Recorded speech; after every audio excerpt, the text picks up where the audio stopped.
The Himalayas, where earth meets sky.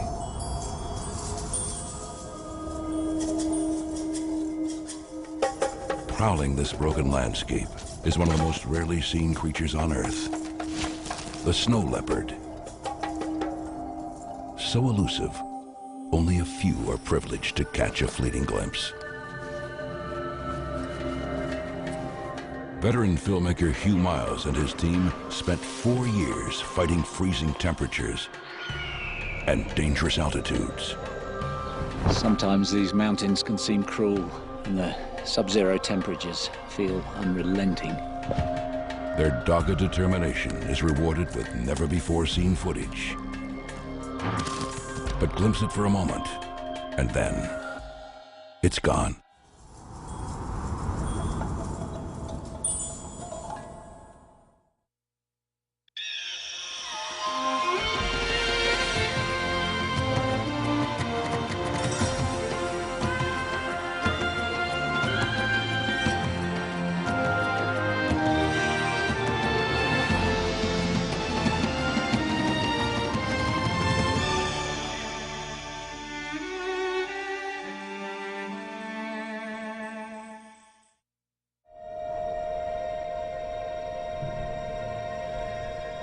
Some parts of our planet are so brutal that any creature surviving in them achieves almost mythical status. And when a creature thrives in these conditions, it becomes legendary. One such creature lives here, in the world's greatest mountain range. The highest, the most hostile, the Himalayas. Towering above India's northern borders, these unforgiving peaks are its hunting grounds. The creature is a beautiful big cat. Merely to see one is a dream, but to film one, nearly impossible. It's a wildlife filmmaker's holy grail.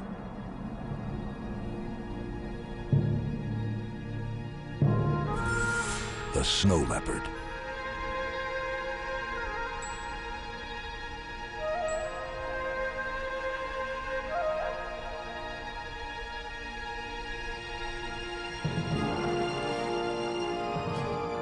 This is the story of two remarkable men who dared to think the impossible.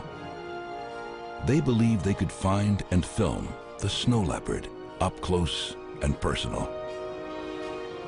It would take the team 4 years to conquer this Everest of the natural world.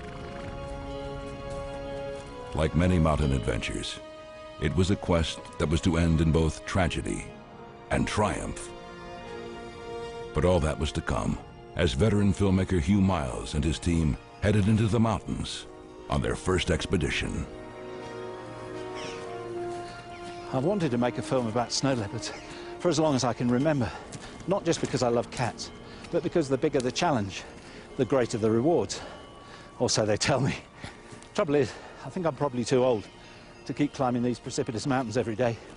So I hired wildlife filmmaker Mitchell Kelly to spearhead the challenge. I've been crazy about snow leopards ever since I was a young fella. They're beautiful and they're rugged and they're mysterious. And they must be perhaps the most potent emblem of wildness left on the planet. When you look at terrain like this, you realise why snow leopards are so difficult to film. But it'll be almost impossible to film them alone. So up ahead is Numgill. He's the horseman, and he lives in the village just up valley. And he's an incredible animal spotter. We also have Cheetah as the chief guide, and they've both seen snow leopards quite a few times. These local mountain people are incredible. They're tough, they're resourceful, and they have a great sense of humour. And no doubt they'll need all these qualities before we finish this film. But we need a special place as well as special people if we're to succeed. And we think we have that too. Snow leopard populations are fragmented, and they're thinly distributed throughout the remotest mountains of Central Asia, places like Russia, Mongolia, China and Tibet, right through the Himalaya and as far west as Pakistan and Afghanistan, possibly over 2 million square miles. But a particularly good place is in the northern Indian state of Jammu and Kashmir, and we're in Ladakh's Hemis National Park, just here. We think this is a good place, not just because of the rugged terrain that the snow leopards use, but because the people who live here do see snow leopards from time to time.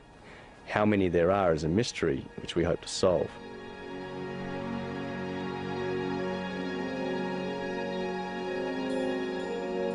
We're camping in the heart of the steepest mountains because this is supposed to be perfect snow leopard country. It's certainly tough walking country. In fact, we're probably crazy to even try to film snow leopards because they're so rare. But that's what makes them so desirable. You know they're out there somewhere. Trying to find them becomes an obsession.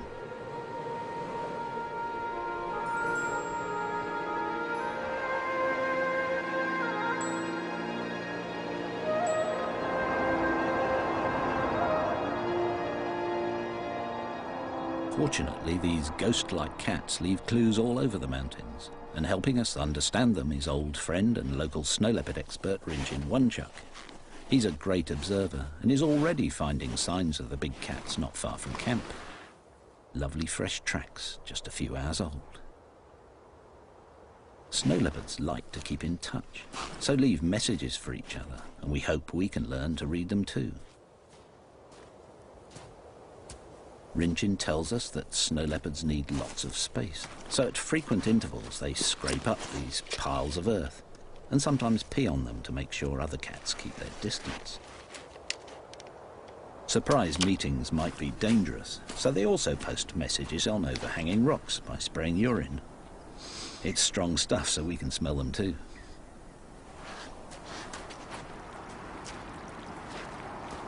Snow leopards share these mountains with local herders, and because predators like snow leopards and Tibetan wolves occasionally kill domestic stock, the local villages are a good place for us to find out if the big cats have been seen recently. Much of this area of the Himalaya is blessed with the Buddhist faith, and as this culture reveres all life, predators are usually tolerated. Rinjin visits these villages regularly, and as our horseman Namgel lives here, we'll always be on the local grapevine. Mind you, the villagers hardly ever see snow leopards, but they know that the cats do a lot of walking and have big territories, so finding them in this rugged terrain will be challenging. Snow leopards are only 6 to 7 feet long and really well camouflaged. And we don't even know how many there are living here. A handful at most.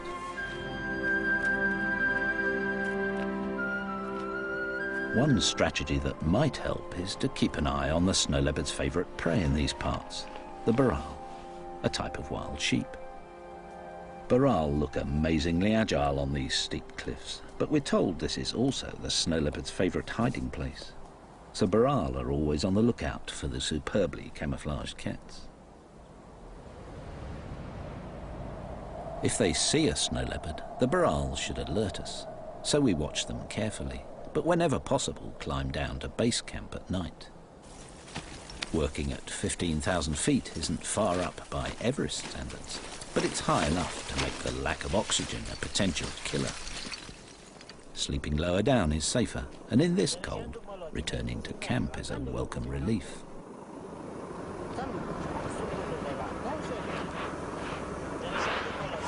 Tasty meals are supplied by our Ladakhi team, giving us all a chance to discuss our strategy. Snow's good though. Good for tracking. Yeah. Be worth trying. Thanks, Sam. No, it's okay. Oh, gotta get out there. The team has a plan, but after just 3 weeks, the high altitude and freezing temperatures are taking their toll. Few have come this close to finding snow leopards before, and they're discovering why.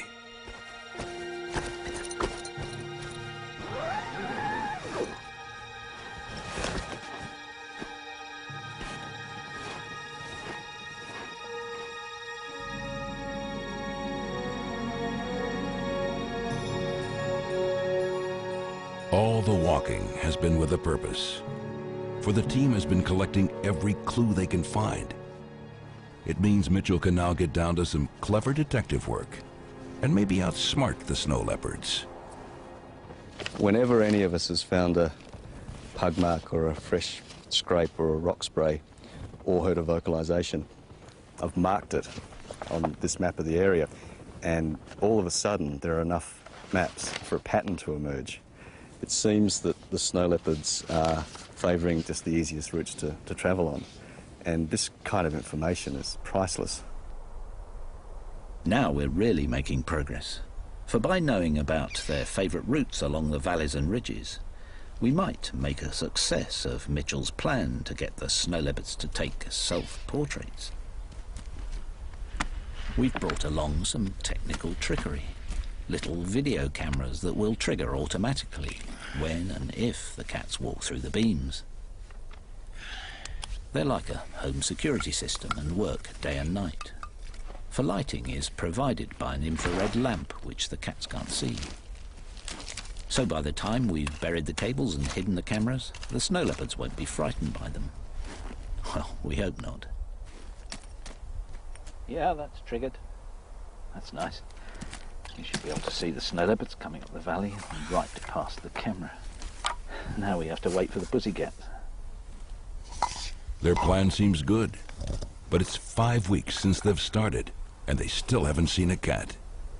And with the mileage piling up, the team is struggling.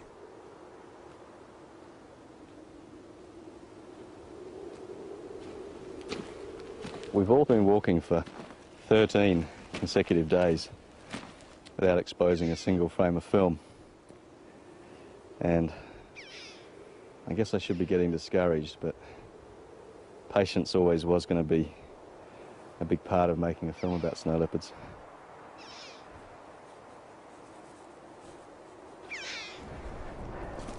At this altitude, there's only half as much oxygen available to your heart and lungs. Trying to learn to think like a snow leopard. I just wish I could breathe like one.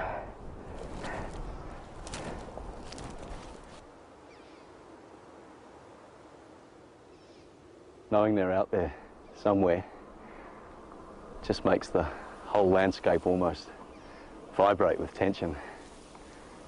The perverse thing is, I've probably been seen by snow leopards dozens of times, but their camouflage is so perfect and the distances are so great that the only real chance you've got of seeing one is if it moves.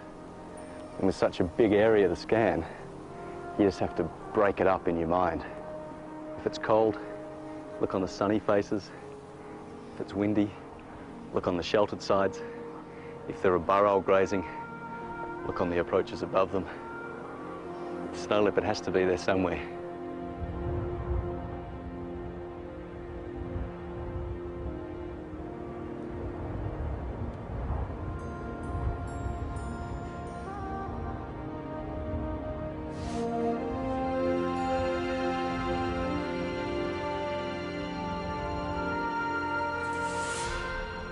There it is. Snow leopard. That tiny speck on the side of the mountain. That's a wild snow leopard. What a beautiful cat. This makes all the hard work worth it. What a magical sight. It's the crucial breakthrough the expedition needed. Mitchell's first tantalizing sight of a snow leopard. Immediately, they want more. Something much closer. But have the remote cameras worked? Nice fresh pug marks. And a fresh scrape.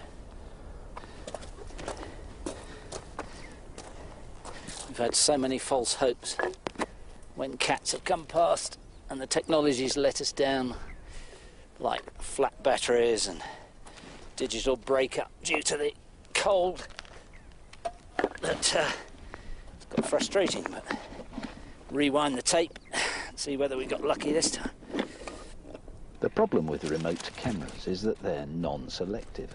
And as the snow leopards share these tracks with the locals, we capture plenty of useless images. We just rewind the tapes to use them again and hope for better luck. Oh, we have got lucky. It's a snow leopard.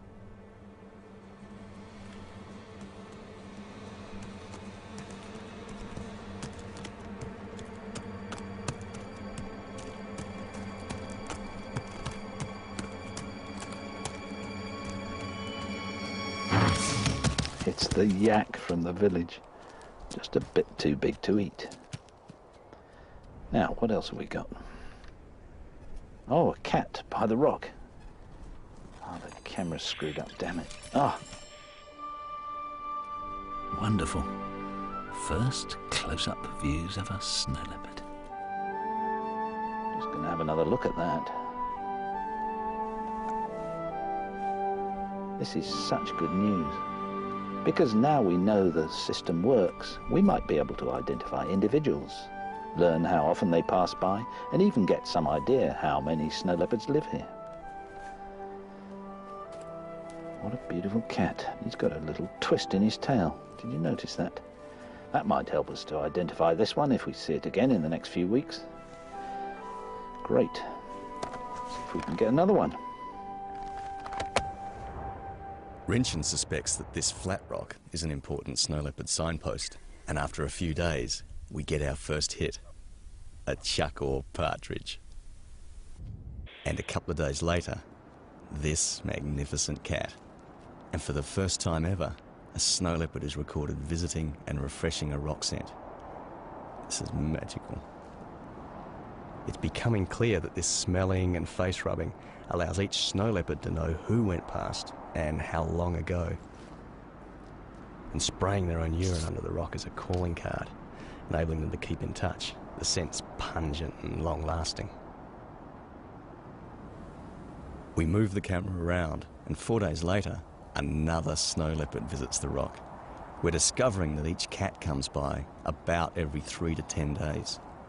There's so little to eat here that they have to share home ranges, but meeting could be dangerous, so these rock sprays help to keep them apart. We've hidden 4 cameras in various spots, but things often go wrong.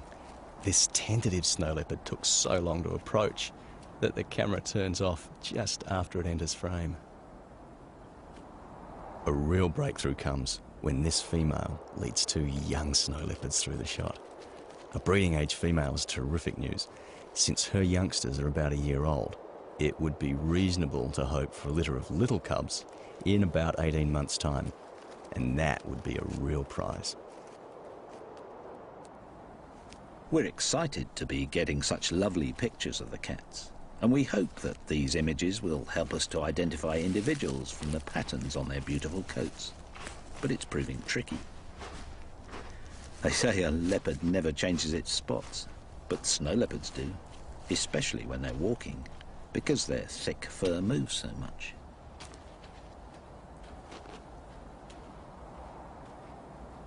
The snow leopard's coat pattern is so complex that I'm trying to sort out who's who by sketching some of the cats that I've filmed by playing back the footage on this little monitor here. Some of them are fairly easy to tell apart. This one, for instance, this very dark-faced snow leopard, who I think is a female, is very distinctive. So I think if we see her again, she should be reasonably easy to identify. And this might be the same cat, but these distance shots are too far for identification of individuals. Experience is showing us that we can safely creep the cameras in closer to the snow leopards without disturbing them. By rewinding the image, we can determine where to move in for more detail.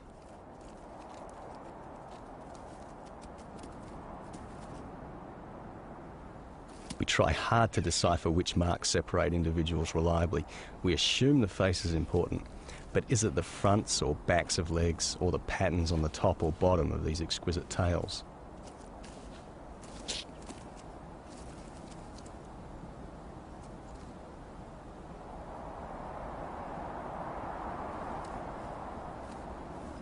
We begin to see this guy quite often, a male because of his bulk and his wide head. We hope we'll be able to recognise him if we see him again, even at a distance, because he's a slightly yellowish colour. He carries the end of his tail with a distinctive twist.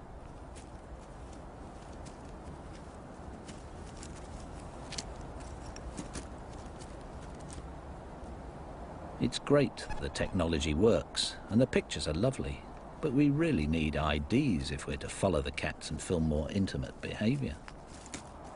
We could do with some help. And we have the perfect person in Rodney Jackson, director of the Snow Leopard Conservancy and one of the world's leading experts on this elusive cat. Okay, good sight. With the help of our friend Rinchin, he's now attempting to census all the cats in our corner of Ladak's Hemis National Park. Rodney hopes individual snow leopards can be identified from still photographs of their lovely coat patterns. We have only 4 cameras. Rodney has 30, but it'll still take months to accumulate enough pictures. Okay, Winston, let's try. So we'll have to be patient. Did that work? Great, really nice.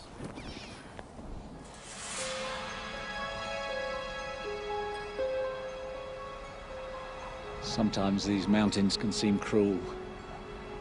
We're living up here at 12,000 feet for weeks on end, and the sub-zero temperatures feel unrelenting.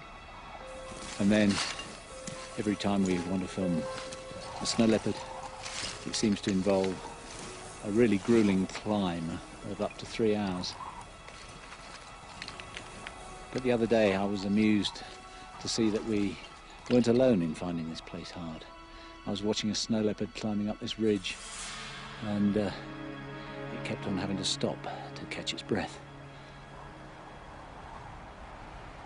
We know we'll need a lot of luck if we're to achieve one of our main aims, to film snow leopards hunting. So we're keen to keep tabs on this cat. But snow is a problem. It's dangerous for us to follow the cat on slippery slopes. And difficult for the snow leopard too, because its camouflage doesn't work so well when it's walking over snow. In this toughest of lands where prey is so scarce, a snow leopard can do without handicaps, and moving around on ice-covered mountains when you can't see your footing is treacherous, even for a snow leopard.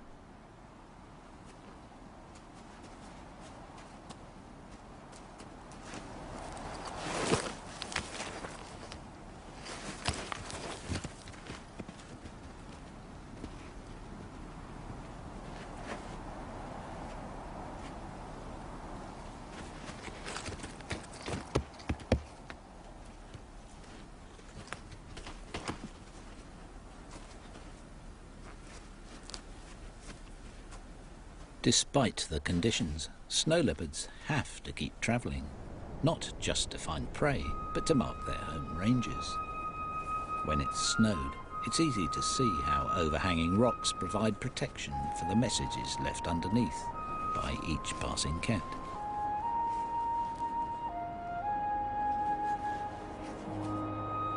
Defending their space like this is always important because there's not enough food to share.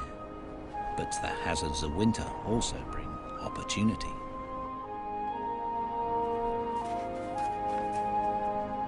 It's a big chance for Hugh and his team, too. Snow leopards have never been filmed hunting, and now is a great time because their most important prey, the burrell, are starting their mating season. And that means they may be a bit distracted.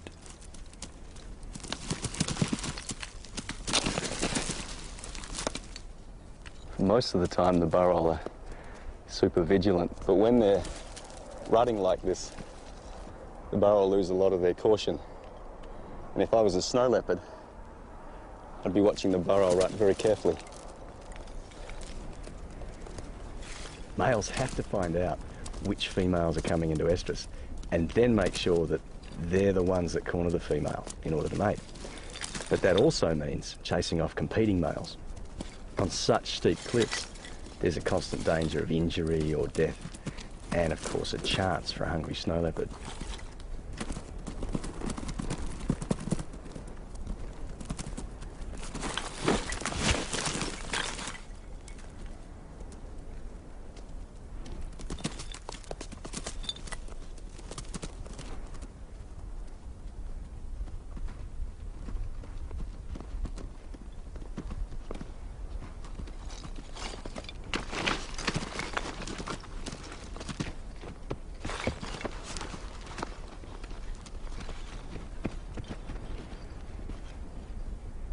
After the rut, the snow leopard's chances of hunting success increase still further because the male baral are exhausted and must find food to replenish their wasted bodies. The snow leopards keep a close eye on them, but must still mark their home ranges to protect their space.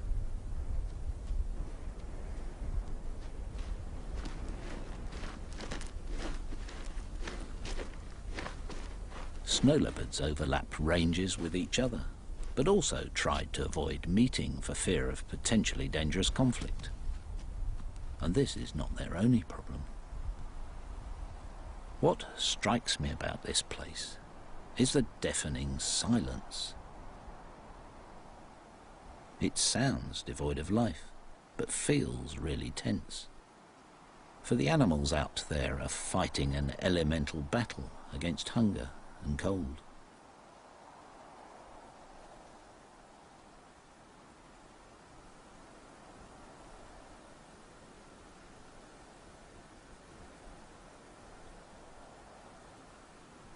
When it's so quiet, it must be tough for a snow leopard to stalk a baral.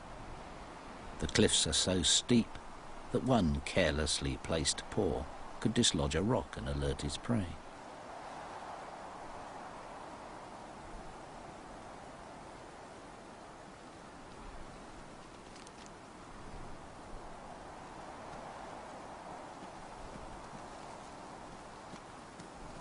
We think this is the local male, the one with the twist in his tail. He's making good use of his superb camouflage and his great stealth. With that thick-set, muscular body, short, powerful legs, and that gorgeous long tail to counterbalance during swift turns on steep slopes, he's the ultimate mountain killer. There's so little food at this time of year that the baral have to dig for roots, and with heads down like this, they're vulnerable. But the scars of a snow leopard's claws and teeth on this one's neck shows that the attacks can be shaken off.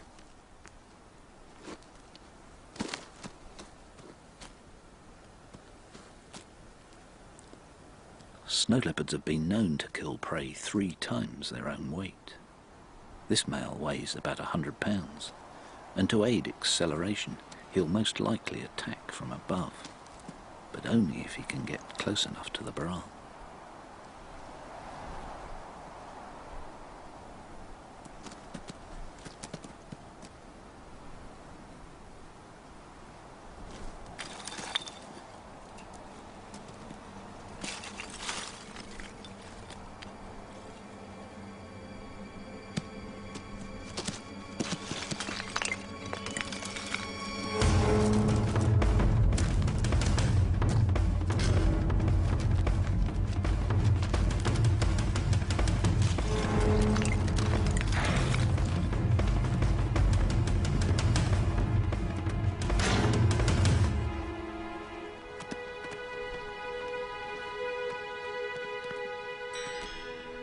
We couldn't believe our luck. We'd started out thinking we'd be lucky to even see a snow leopard, and Mitchell had just filmed the first ever shots of one hunting. It's a great step forward. We weren't the only ones to witness the hunt. We're told that Tibetan wolves are the snow leopard's main competitor, and though they also hunt baral, they're not averse to scavenging. The wolf doesn't know the snow leopard failed and will try to steal the kill it thinks is hidden somewhere nearby. Facing such a threat, snow leopards simply avoid wolves. It's easy for them to just disappear.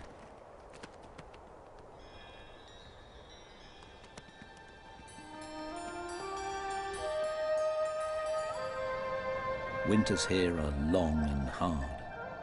Summers all too brief. The growing season is short. The only moisture provided by melting snow and a sprinkle from India's monsoon rains. The baral climb higher, followed by snow leopards, And since one of our ambitions is to film snow leopard cubs, and they're born in the summer, Mitchell goes up searching for them. One of the best places to look for snow leopards in summer is a marmot colony. These plump rodents hibernate in burrows in winter, but as the snow melts, they emerge to become prey for snow leopards. Marmots are also a favourite prey of golden eagles. Living in a place where food is scarce, marmots make a tasty meal, so are always wary and alert. But they must eat too, for summer's new growth provides the fat to survive the long winters. They just have to risk exposure to attack.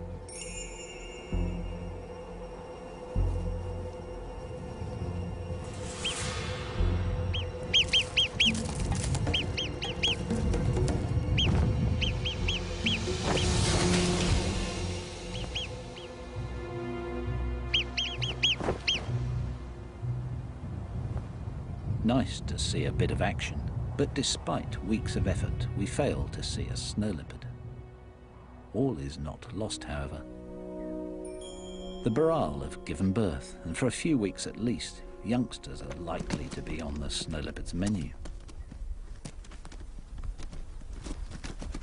Mothers must feed hard so they can nurse their offspring while keeping an eye out for hungry snow leopards. And though all seems tranquil, the discovery of fresh snow leopard scent sends the Baral into panic.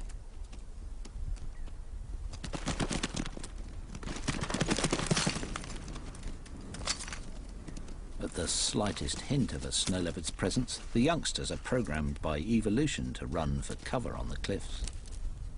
Even if this is where the snow leopards would most likely be hiding. But if they are, we aren't seeing them. In fact, Mitchell's been trying for several months to get the cats more confident by leaving his human scent on remote cameras nearby. We feared the technique might have frightened them off. We were wrong. Well, after all the frustrations and the bad weather, we've finally broken the drought, and we've filmed a snow leopard in summer.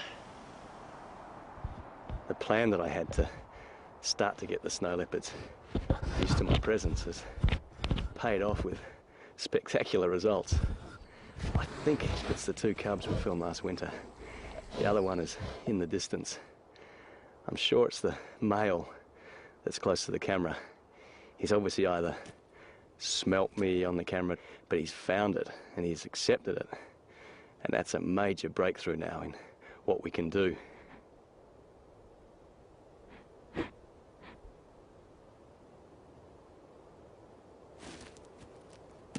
This young male's a magnificent young snow leopard. He's got so much spunk. I've got to rewind this and look at this again, because this interaction with the camera is gorgeous.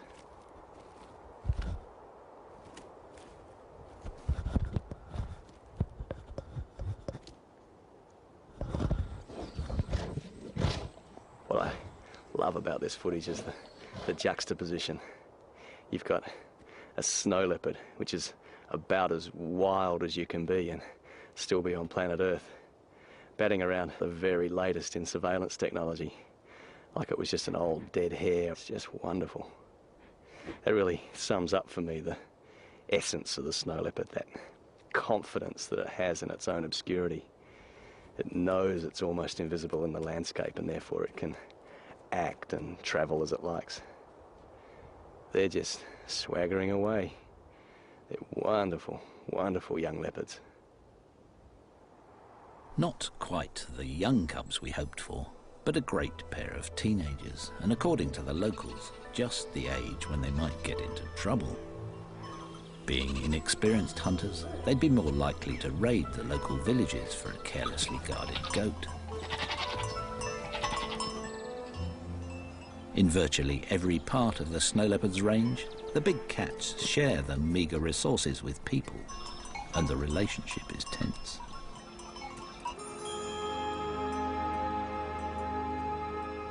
Snow leopards do occasionally kill domestic stock, and life is tough enough for these mountain people without losing their valuable animals. So they sometimes kill the big cats.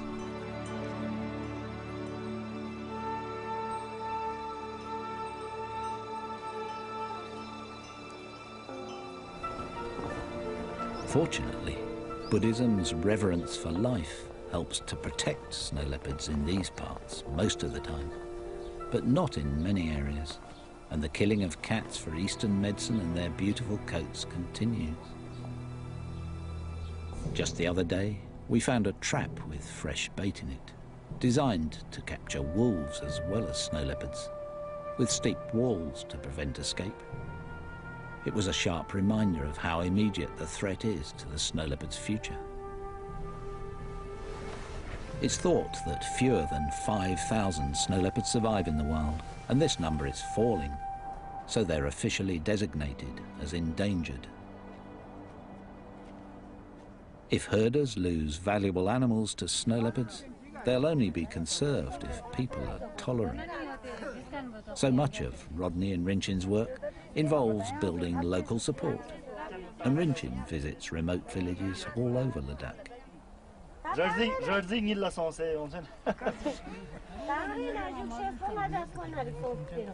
He listens to their problems and encourages careful management of sparse grazing. Good husbandry means wildlife increases, and so does wildlife tourism. This provides the villagers with alternative income, which takes the pressure off predators.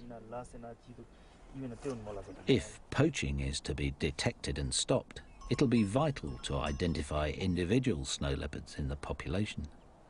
That's one of Rodney and Rinchin's goals with their camera traps, and it's our hope that the information they've been collecting will help us track the leopards and film their most intimate behaviour. So this is your study area, is it, Rodney? Yes. Covers an area of about 100 square kilometres. Oh, I see. The whole watershed. And camp's here, isn't it? Right, that's our camp. And you can see rock sends located along the intersecting valleys. They used by literally all of the cats that come through the area. Looks like traffic chaos. Indeed, and these circles show where we place camera traps. They have to be located very strategically because our aim here is to photograph all the snow leopards so that we can get an accurate count of the animals. And how many different cats have you identified? To date, we've identified 5 resident cats and maybe another 2 to 3 transient animals. Great pictures. These are the movements of the resident male. One day he walked 3 kilometers in just 2 hours. Goodness, impressive. We call him Mi'kmaq, Ladakhi for red eye, from the fact that he has a scar above his right eye, probably inflicted by another male. A twist in his tail. We photographed him a lot. That's great. He patrols all this area. Oh, right. We got these 2 shots the other night, Mi'kmaq following a female. Smashing. It's a sure sign that the mating season is upon us. Filming mating would be an amazing thing to achieve, though no doubt impossible, because no one's ever even seen it before. Now Rodney's confirmed that Mi'kmaq is the territory-holding male. It's no wonder he patrols around and marks so often, especially as this is now the mating season. Rodney says that from early January to mid-March, Mi'kmaq will increase his marking activity 3 to 5 times. He wants to make sure that he is the one to mate with any passing females.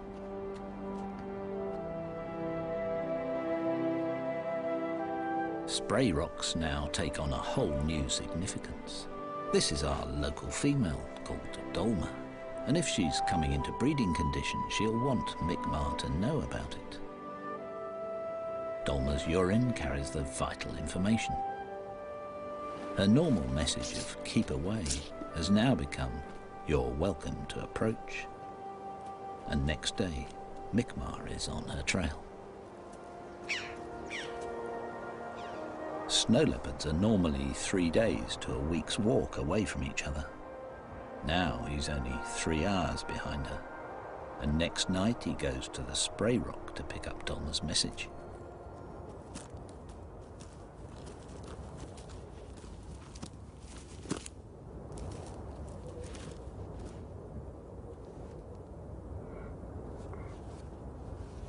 Her perfume has really impressed him. He's making quite a meal of it. His open mouth and flared nostrils allow him to read her message more clearly.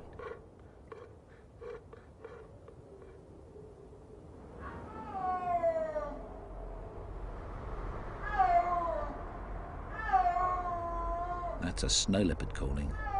We think it's our dark-faced female, Dolma.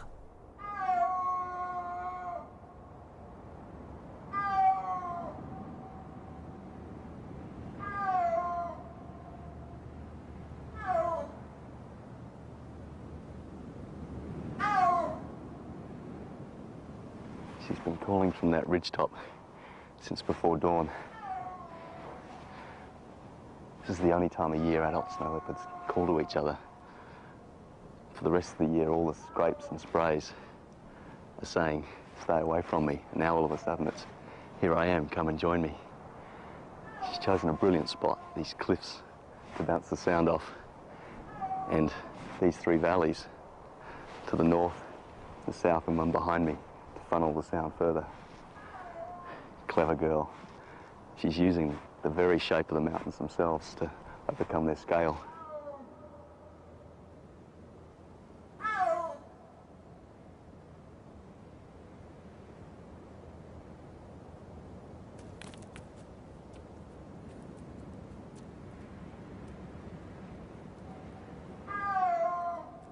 This is definitely Mi'kmaq orbiting around her. If they're like other big cats, they may call like this for hours, just coming together and wandering apart.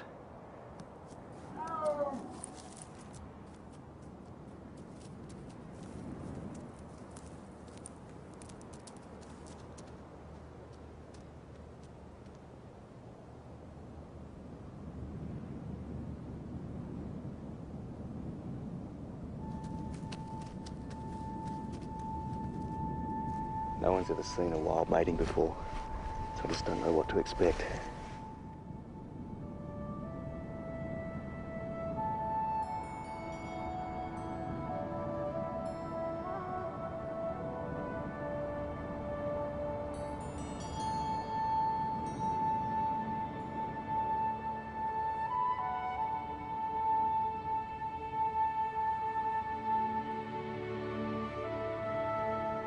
I'm surprised by how gentle this is.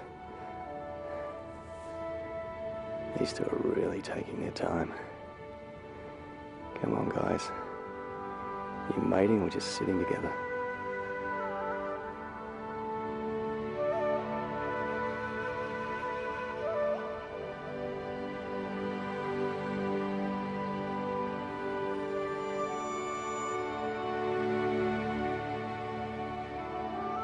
Now that's definitely mating. Fantastic. We need all the new snow leopards we can get. It's pretty amazing to film something that hasn't even been seen before. Difficult to believe, really. But can we find the resulting cubs? After this success, Mitchell is feeling more confident. For the first time since starting, I finally feel like we're starting to get somewhere in trying to think like the snow leopards and trying to use the terrain like they would.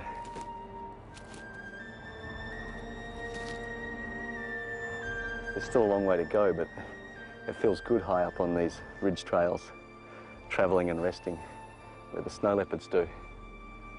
But we're still behind the snow leopards, only anticipating their actions as tiny percentages of the time. The only thing to do, I think, is keep walking and keep looking.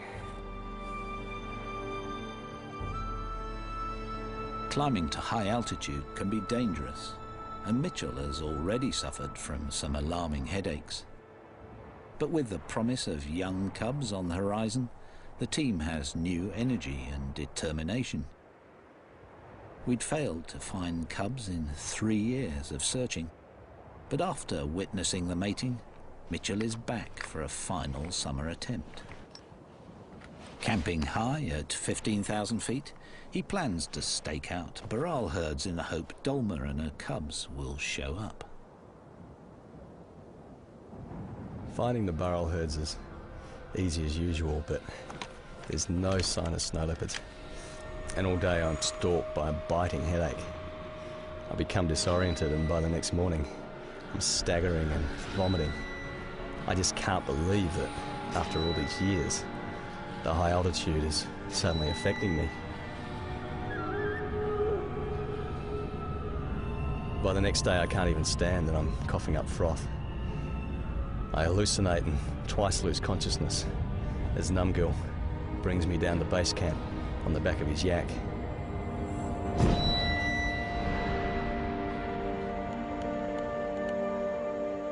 Mitchell's final attempt to find small cubs nearly ends in disaster. He's close to death from acute mountain sickness. It is crucial that he be transported to a lower altitude if he is to survive. He's evacuated to the nearest hospital.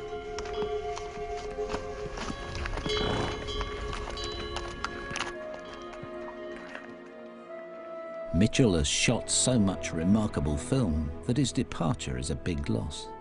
But we're still hoping to find Mi'kmaq and Dolmar's little cubs and film a cat on a kill. So we start our 4th winter in the mountains with clear goals.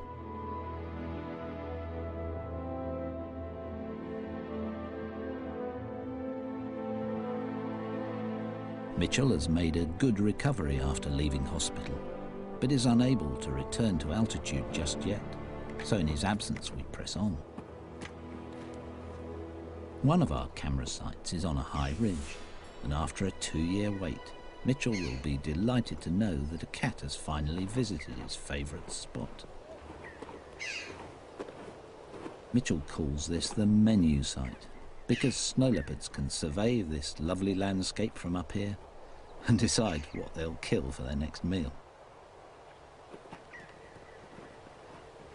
We're still determined to film those little cubs, or even a snow leopard feeding on a kill, and fresh snowfall is giving us a head start. We find Mi'kmaq out patrolling his territory. He seems casual in his movements, unconcerned as he spooks the herds of Burrell. Wondering what he's up to, we pick up his tracks and follow him up one of his favourite valleys, hoping he'll lead us to cubs or a kill. And he does. We've obviously disturbed him off this dead Burrell, and in a panic quickly snatch a few video shots of the carcass because we've spotted him up on a ridge.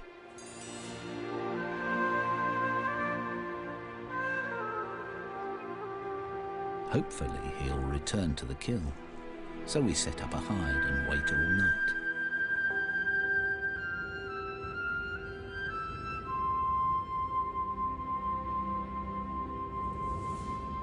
At dawn, we spot Mi'kmaq on guard nearby. He seems too fat to bother chasing scavengers away, so a fox takes its chance to snatch a few morsels, burying them to create a larder for the hard times ahead.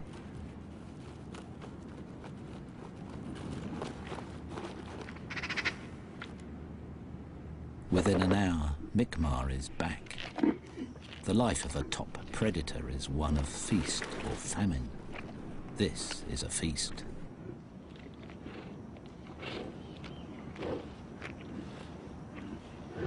No doubt Mi'kmaq is relieved to get a good feed, and we're relieved too. For after 4 years, we finally have our close-up shots of a snow leopard feeding on a wild Burrell kill. It's a privilege and a rare sight. In fact, it's difficult to express what a thrill it is to get probably the closest film ever taken of a wild snow leopard. There's also a sense of fulfillment, because over the years we've got to know a snow leopard well enough to give him a name. And Rodney's confirmed that Mi'kmaq is just one of 5 local cats, with about 3 other transients identified too. It's these interlopers that Mi'kmaq has to keep out, and his scarred face suggests he's had a long and violent life protecting his patch.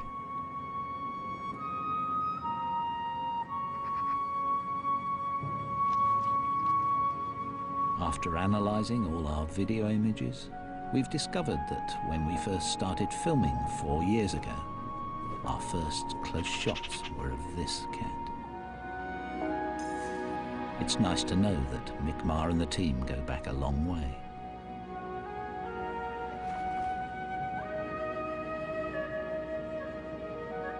After an hour's feed, Mick Marr seems to be leaving. Possibly a happy cat, certainly a fat cat, but he can't resist a final accusing look at our lens. Reluctantly, we have to leave too. We're relieved of our obsession only because our time has run out, and we've failed to find Mick Marr and Dolma's little cubs.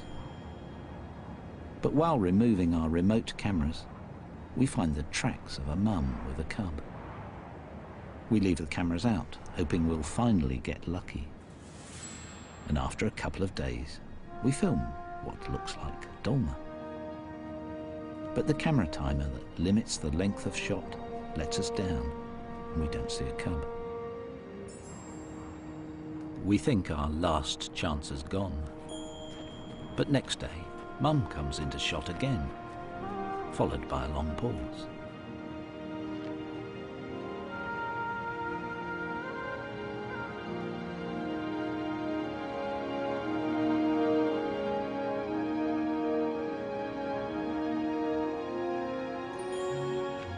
After 4 years, we finally have our picture of a fluffy little snow leopard cub. Then it vanishes, like a ghost, as if to convince us that snow leopards really are impossible. The elusive cat has finally beaten us, for we haven't filmed a successful hunt or a mum with little cubs. But I guess that's how it should be. For 4 years, Hugh Miles, Mitchell Kelly, and their team have tracked these beautiful cats across the roof of the world. They've brought back the most remarkable images ever seen of snow leopards. But despite their success, they've given us just a tantalizing glimpse. Protected by this fortress of mountains, the snow leopard's veil of secrecy still remains, and much of their elusive lives continues to be a mystery.